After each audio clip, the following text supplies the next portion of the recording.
Good morning students. आज का हमारा जो टॉपिक है वो क्लास 10th का अध्याय नंबर 6 केंद्र सरकार। सरकार के बारे में जानेंगे। सबसे पहले राज्य को मूर्त रूप प्रदान करने वाली संस्था क्या कहलाती है?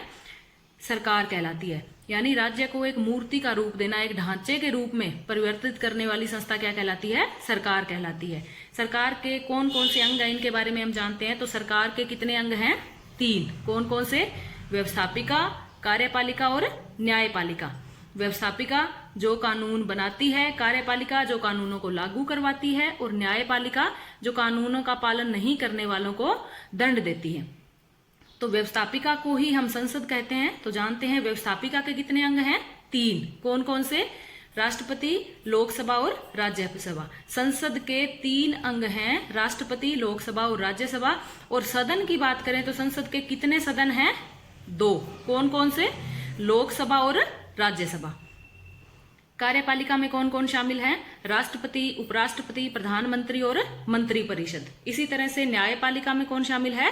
सर्वोच्च न्यायालय। अब है लोकसभा की रचना या संगठन। किस प्रकार बनती है लोकसभा व राज्यसभा, दोनों के बारे में। लोकसभा को सदन, लोकसभा प्रथम सदन कहलाता है, निम्न सदन कहलाता है, लोकप्रिय सदन भी कहते हैं। और ये एक अस्थायी सदन है, यानी इसे कभी भी भंग किया जा सकता है। लोकसभा एक अस्थायी सदन है।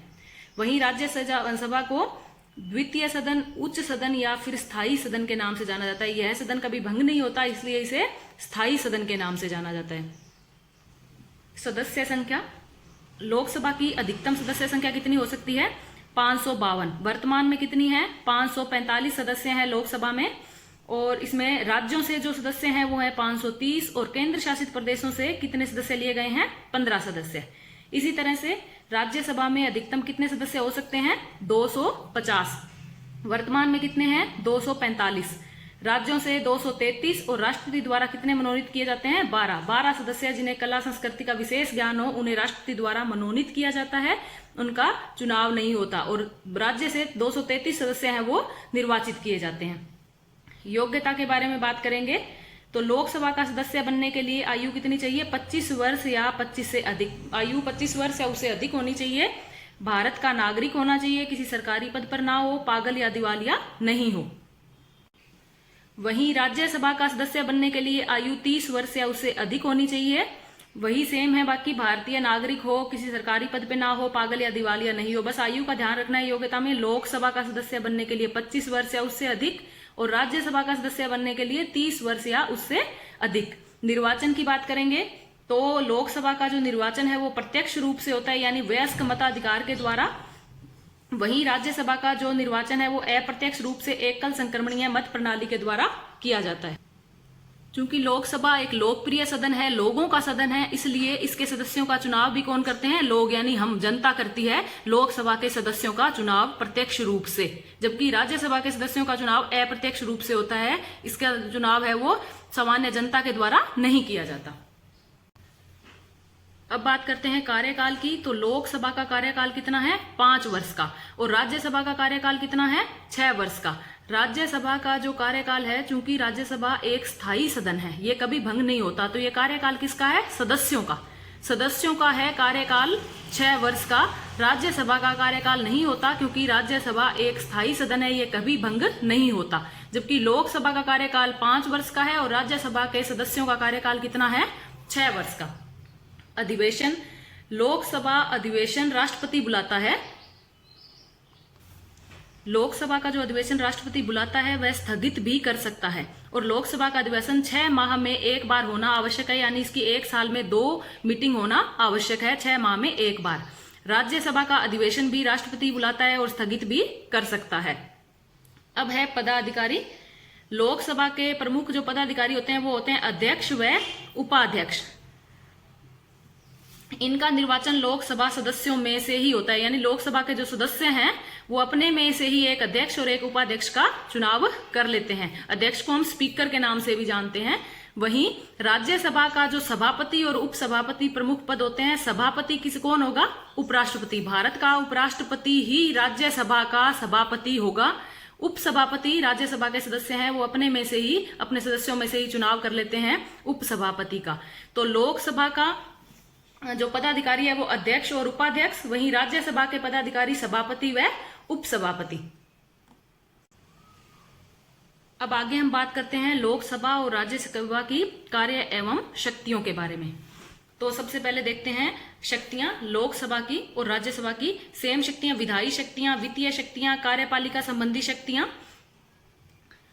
तो जो विधायी शक्ति है, लोकसभा तथा राज्यसभा मिलकर संघीय सूची, समवर्ती सूची व अवशिष्ट विषयों पर कानून बनाती है। लोकसभा प्लस राज्यसभा दोनों मिलकर संविधान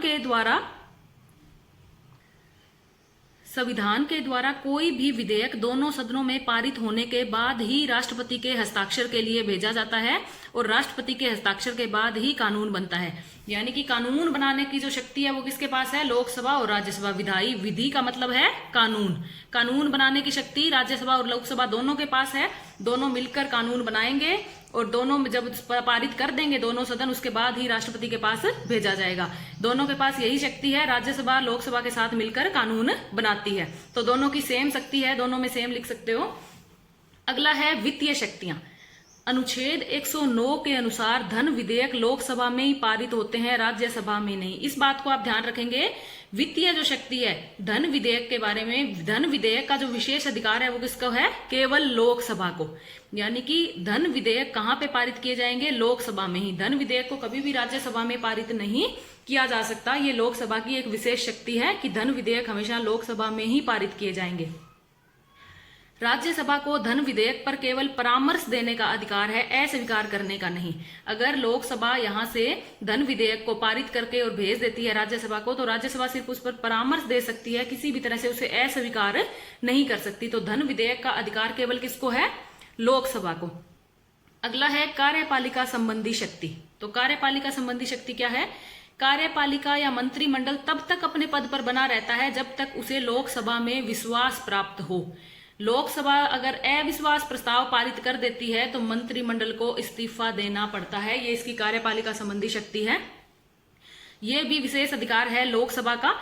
राज्यसभा के सदस्यों मंत्रियों से प्रश्न पूछ सकते हैं। राज्यसभा के जो सदस्य हैं आलोचना कर सकते हैं, परंतु उन्हें पद से नहीं हटा सकते। यानी ये भी एक लोकसभा का विशेष अधिकार हो गया कि लोकसभा है वो मंत्रिमंडल के, जब तक उसे मंत्रिमंडल लोकसभा से विश्वास प्राप्त है तभी तक मंत्रिमंडल अपने पद पर बना रहेगा या कार्यपालिका अपने पद पर बनी रहेगी। यानी मंत्रियों को हटाने का अधिकार है। जबकि राज्यसभा के सदस्य सिर्फ प्रश्न पूछ सकते हैं या आलोचना कर सकते हैं, उन्हें पद से हटा नहीं सकते। तो ये भी एक लोकसभा का विशेष अधिकार हो गया, एक धन विधेयक का और दूसरा लोकसभा का जो अधिकार है, विशेष अधिकार मंत्रिमंडल के पद से हटाने का। अगली है संविधान में संशोधन की शक्ति। लोकसभा एवं राज्यसभा दोनों मिलकर संविधान में संशोधन कर सकती है। किसी भी सदन की असहमति होने पर प्रस्ताव पारित नहीं होगा। यानी कि लोकसभा और राज्यसभा दोनों की सहमति होना आवश्यक है किसी भी प्रस्ताव को पारित करने के लिए। सेम इसी में यही रहेगा। राज्यसभा व लोकसभा मिलकर संविधान संशोधन करती है, यानी कि दोनों की ये शक्ति सेम है। अगली है निर्वाचन मंडल के रूप में शक्ति। अनुच्छेद 54 के अनुसार लोकसभा, राज्यसभा व राज्य विधानसभाओं के निर्वाचित सदस्य राष्ट्रपति के चुनाव में भाग लेते हैं। यानी कि जो निर्वाचित सदस्य हैं वो राष्ट्रपति के चुनाव में, लोकसभा और राज्यसभा दोनों के निर्वाचित सदस्य राष्ट्रपति के चुनाव में भाग लेते हैं। सेम राज्यसभा के लिए भी अनुच्छेद 54 में राज्यसभा, लोकसभा व राज्य विधानसभाओं के निर्वाचित सदस्य राष्ट्रपति के निर्वाचन में भाग लेते हैं। यहाँ ध्यान देने योग्य बात यह है कि केवल निर्वाचित सदस्य ही भाग लेते हैं राष्ट्रपति के चुनाव में, जबकि उपराष्ट्रपति के चुनाव में निर्वाचित और मनोनीत दोनों प्रकार के सदस्य, राज्यसभा और लोकसभा के दोनों प्रकार के सदस्य भाग लेते हैं। विशेष अधिकार भी प्राप्त हैं। कौन कौन से हैं जानते हैं। अनुच्छेद 249 राज्यसभा राज्य सूची के किसी भी विषय को राष्ट्रीय महत्व का घोषित कर सकती है। यानी ये एक विशेष अधिकार है जो केवल राज्यसभा के पास है, लोकसभा के पास नहीं। अनुच्छेद 249 में राज्यसभा राज्य सूची के किसी भी विषय को राष्ट्रीय महत्व का घोषित कर सकती है। और अनुच्छेद 312 राज्यसभा को नई अखिल भारतीय सेवाएं स्थापित करने का अधिकार है। यानी नई अखिल भारतीय सेवाओं का जो सृजन करती है वो कौन करती है? राज्यसभा। किस अनुच्छेद में? अनुच्छेद 312 में। और राज्य सूची के किसी विषय को राष्ट्रीय महत्व का घोषित भी कौन करेगी? राज्यसभा, अनुच्छेद 249 में। तो ये राज्यसभा के दो विशेष अनुच्छेद हैं जिनके बारे में आप ध्यान रखेंगे, अनुच्छेद 249 और अनुच्छेद 312। ये राज्यसभा के विशेष अधिकार हैं। धन्यवाद।